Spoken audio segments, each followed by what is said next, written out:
मित्रांनो नमस्कार. माझं नाव अतुल ठाकूर. तुम्ही बघत आहात लाईफ कॅटलिस्ट आमचा हा चॅनल. मित्रांनो बरीचशी अ, तरुण मुलं आजकाल व्यवसायात शिरत आहेत आणि चांगली गोष्ट आहे. आणि आमच्याकडे पण आमचे पार्टिसिपंट्स किंवा त्यांच्या रेफरन्सनी बरेच जण हा सल्ला विचारायला येतात की व्यवसाय सुरू करावा का, कसा करावा, किंवा आम्हाला या गोष्टी आमच्याकडे आहेत, आम्ही व्यवसाय करू शकतो का. हा व्हिडिओ मी त्यासाठीच करतोय की तुम्हाला व्यवसाय सुरू करायचा असेल तर जरूर करायला हवा, पण काही काळजी घ्यायला हवी. मित्रांनो, आज आपण एका ट्रान्झिशन स्टेजमध्ये मधून जात आहोत. जसं अमेरिकेमध्ये एकेकाळी व्यवसायांची बूम आली होती, तशी भारतात पण आलेली आहे. मागच्याच काही वर्षामध्ये 68,000 स्टार्टअप्स आपल्याकडे सुरू झालेले. युनिकॉर्न्स वाढत चालले, डेकाट्रॉन्स वाढत चाललेले आहेत. ही गुड न्यूज आहे. पण त्यासोबत एक काळजी पण घ्यायला हवी, कारण जगामधले 80 to 90% बिझनेस पहिल्या 3 वर्षांमध्ये एक तर घसरणीला लागतात किंवा बंद पडतात. काही बेसिक गोष्टी आहेत मित्रांनो. व्यवसाय सुरू करायचा असेल तर या तुम्हाला काळजी घ्यावी लागेल. आणि तुम्ही जर व्यवसाय सुरू करण्याच्या विचारात असाल तर या गोष्टींची काळजी नक्की घ्या. पहिली गोष्ट, पहिलं हे लक्षात घ्या की तुमचा व्यवसाय सुरू करणं म्हणजे फक्त एखादा चांगला प्रॉडक्ट किंवा एखादी सर्व्हिस आपल्याला माहिती आहे म्हणून तो व्यवसाय सुरू करू नका. बऱ्याच जणांचा गैरसमज हा असतो की मी कुठेतरी नोकरी करतोय किंवा मला काहीतरी एक्सपिरियन्स आहे किंवा मी शिकलोय आणि मला ही एक गोष्ट माहिती आहे बिझनेसमधली, म्हणजे मला हा व्यवसाय कळालेला आहे. तुम्हाला एखादा प्रॉडक्ट तयार करता येणं किंवा एखाद्या गोष्टीची विक्री करता येणं हे आणि बिझनेस ह्या दोन वेगळ्या गोष्टी आहेत मित्रांनो. त्यामुळे बिझनेस करत असताना ज्या ज्या गोष्टी तुम्हाला संभाव्य आहेत त्या सगळ्या गोष्टीची पहिल्यांदा माहिती करून घ्या. उदाहरणार्थ, एखादा डॉक्टर आहे समजा, त्याला जर असं वाटलं की पेशंटला मला ट्रीट करता येतं म्हणजे मी हॉस्पिटल चालवू शकतो, तर हा भ्रम आहे. या दोन वेगळ्या गोष्टी आहेत. तर या दोन्ही गोष्टीचा अंदाज आल्याशिवाय सुरू करायचा नसतो. त्यामुळे परिपूर्ण आयडिया घ्या.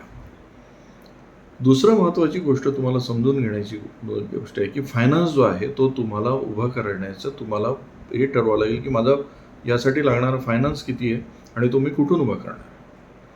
आपला लघु आणि मध्यम उद्योजक आज प्रॉब्लेममध्ये का असतो बऱ्याच वेळा, कारण ते काय करतात, फायनान्स उभं करताना घरचे सगळे फंड्स वापरतात. त्यानंतर जे काही घरामध्ये प्रॉपर्टी किंवा जे काही सोनं नाणं जे काय आहे त्याला मॉर्गेज करतात. त्यामुळे बिझनेसमध्ये जर पुढे जाऊन काही प्रॉब्लेम आला तर तो घरापर्यंत पोहोचतो मित्रांनो. त्यामुळे तुम्हाला एक गोष्ट लक्षात ठेवणं आवश्यक आहे. त्यासाठी लागणारा फायनान्स किती आहे, कसा उभा करणार, मधल्या काळामध्ये मी पैसा कसा मॅनेज करणार, पर्सनल लाईफ कसं मॅनेज करणार, ह्या सगळ्या गोष्टींवर तुम्हाला पहिल्यांदा लक्ष द्यावं लागेल. किमान 2 ते 3 वर्ष तुमचं आयुष्य मॅनेज होईल याची काळजी तुम्हाला सुरुवातीलाच घ्यावी लागेल मित्रांनो. त्यामुळे फायनान्स हा फार महत्त्वाचा पार्ट आहे. तो करत असताना क्रिटिकल लक्ष देऊन करा.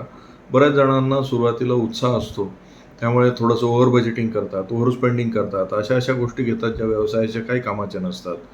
फर्निचर्सवर खूप खर्च करतात, बोर्डवर खूप खर्च करतात, अशा सगळ्या गोष्टीवर खर्च करतात ज्याचा व्यवसायाला प्रत्यक्षात फायदा होत नाही.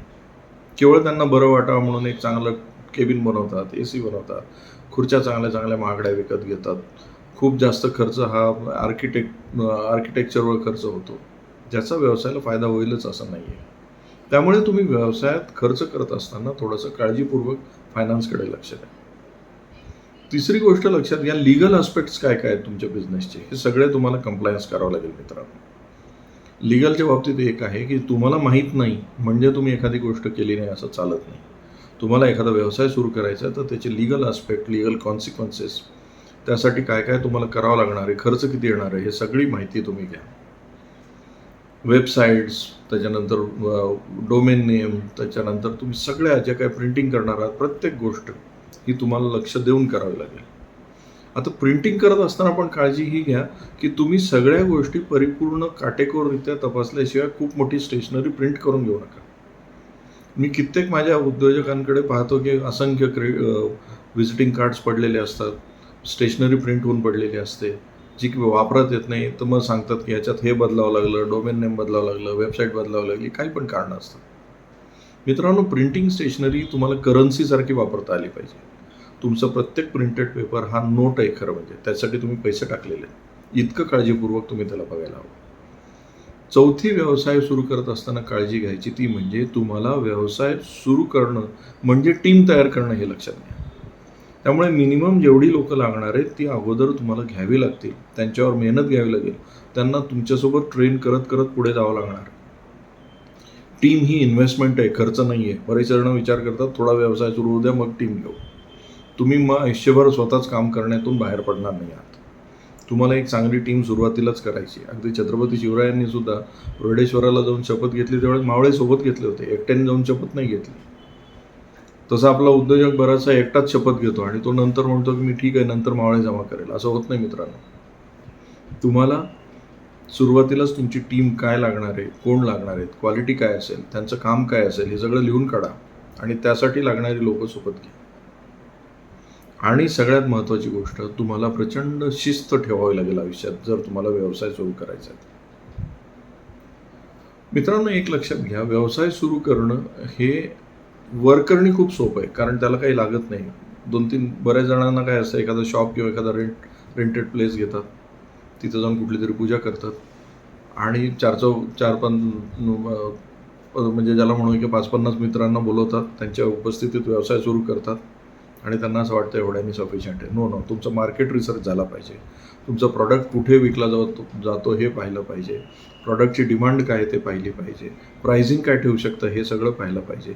आणि सगळ्यात महत्त्वाचं, हा प्रोजेक्ट रिपोर्ट तुम्ही स्वतःसुद्धा अभ्यास करून पाहिला पाहिजे. बरेचसे आपले व्यावसायिक ह्या CAने केलेला प्रोजेक्ट रिपोर्टलाच अंतिम रिपोर्ट समजतात. CAचा प्रोजेक्ट रिपोर्ट हा बँकेसाठी आहे, तुमच्यासाठी नाही आहे. व्यवहारात त्याचा उपयोग होईलच अशी गॅरंटी नाही आहे. त्यामुळे तुम्ही तुमच्या व्यवसायाचं स्वतःचं एक गणित मांडा की या प्रॉडक्टला खरंच किती डिमांड आहे, असेल तर त्यासाठी काय काय करावं लागेल, याला हे योग्य मार्केट आहे का, वेळ योग्य आहे का, प्लेसमेंट काय असेल, त्याची प्राइसिंग काय असेल, हा सगळा स्वतःचा एक स्वतंत्र अभ्यास करा, मग बिझनेसमध्ये उतरा. मित्रांनो, भारावून जाऊन बिझनेसमध्ये उतरू नका. अझम्पशन्सवर बिझनेसमध्ये उतरू नका. ठोकताळे घेऊन बिझनेसमध्ये उतरू नका.